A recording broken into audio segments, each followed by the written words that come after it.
How to do door skin. Put the MDF board to water.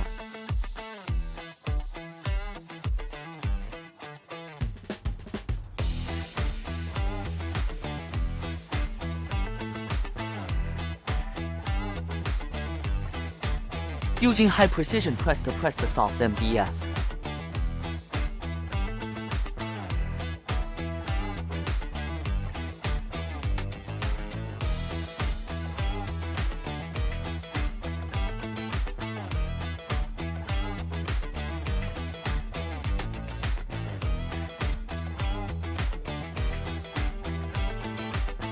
Spraying white paint.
Finished door skin.